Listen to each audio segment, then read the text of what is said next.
What's going on YouTube? Welcome back to LTH. My name is Abe, and don't forget there are timestamps down below in this video if you'd like to skip to any one specific part.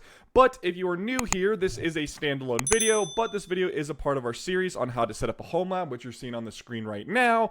And in this video, we're going to be covering Linux hardening and a 6-video part series because I wanted to keep these videos nice and short for you. But we are going to cover within the next 6 videos how to enable automatic security updates, SSH key authentication, enabling the firewall, installing fail to ban, removing unnecessary package, and upload your public SSH keys to GitHub.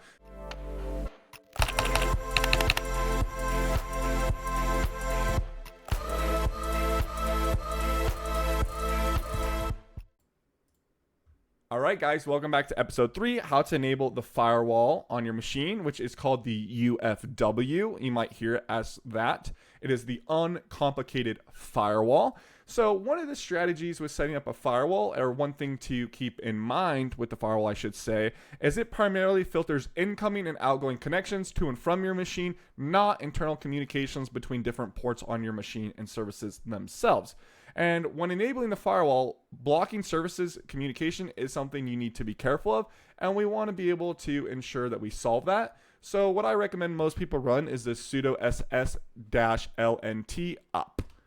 And then we're going to type our password. And then in here, we want to pay attention to this local address port.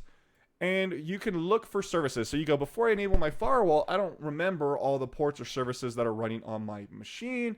Well, you can take a look in here and figure out what ports you may need to enable to be able to access your machine remotely, right?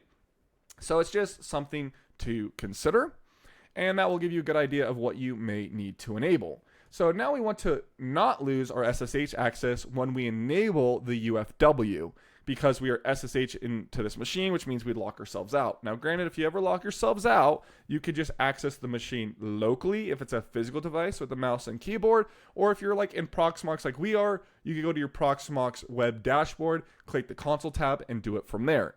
But the first thing we're going to do is sudo UFW allow open SSH and sudo UFW enable. So first we're saying, hey, allow me to have SSH access and then turn the firewall on. And we want to do that and then proceed with operations. Yes, because they say it may disrupt existing SSH connections, but we know it's not because we already gave it that command. And we're going to click enter, and as you can see, we still have access.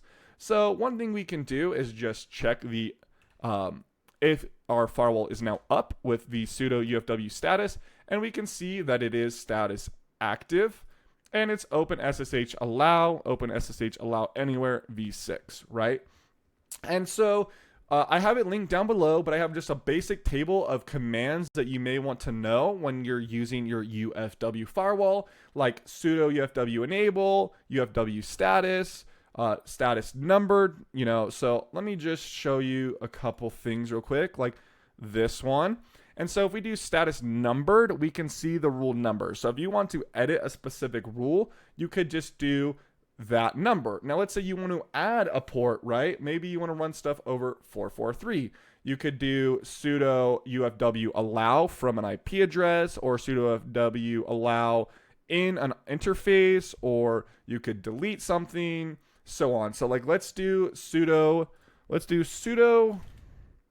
UFW allow the port number. I'll do 443. Just like that, rule added. And so if I do status numbered again, now we can see 443 is allow in to from anywhere, right? So you could also, once again, limit it to an IP address if you would like to. So I could do sudo UFW delete, I believe we can do delete 4. Deleting, yep, allow 4, proceed with operations, yes. So does that make sense? Like when you have numbers, you could just type the number of the rule, and then you can see that it is gone. So it's pretty easy to add and delete things from your firewall, just so you know, right? And then to reload the firewall after you've done changes, just to be on the safe side, you would do sudo UFW reload. but they're pretty good at activating stuff. So I hope that gives you a basic overview of how to use the UFW, where to find ports that you may need to. And once again, you can look up commands online or click our video down below in the description on how to do this if you would like to use this. But it is highly recommended to have another layer of security for your system. My name is Abe. Thank you for watching. Please stay tuned for episode 4 on how to install fail2ban to protect yourself against brute force and other services attacks where people try to log into your services.